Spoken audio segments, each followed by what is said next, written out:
मी उदाहरण देतो. 20 किंवा त्यापेक्षा कमी आमदार असणाऱ्या पक्षांचे नेते विरोधी पक्षनेते झालेले आहेत.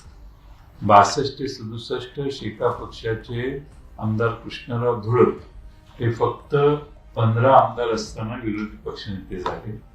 67 ते 72 पुन्हा तेच 19 आमदार असताना विरोधी पक्षनेते झाले. 72 ते 77 शेका पक्षाचे डी.बी. पाटील 7 आमदार असताना विरोधी पक्षनेते झाले.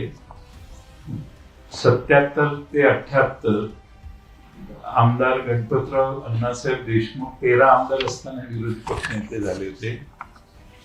81-82 मध्ये आमदार बबनराव ढाकणे हे 17 आमदार असताना विरोधी पक्षनेते झाले होते.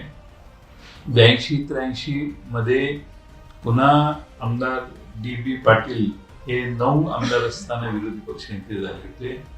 86-87 मध्ये आमदार जनता पक्षाचे आमदार निहाल अहमद 17 आमदार असताना विरोधी पक्षनेते झाले होते. 87-88 मध्ये ऍडव्होकेट दत्ता नारायण पाटील हे फक्त 13 आमदार असताना विरोधी पक्षनेते झाले होते. 88-89 मध्ये आमदार मृणाल गोरे या जनता पक्षाच्या 20 आमदार असताना विरोधी पक्षनेते झाले होते.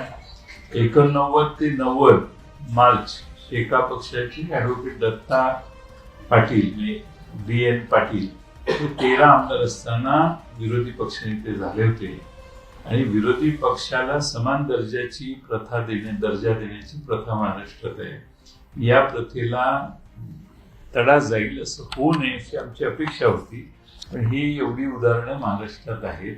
त्यामुळे तुम्ही तरी किमान आता हा प्रश्न विचारू नका की 20 आमदार 10% लागतात का.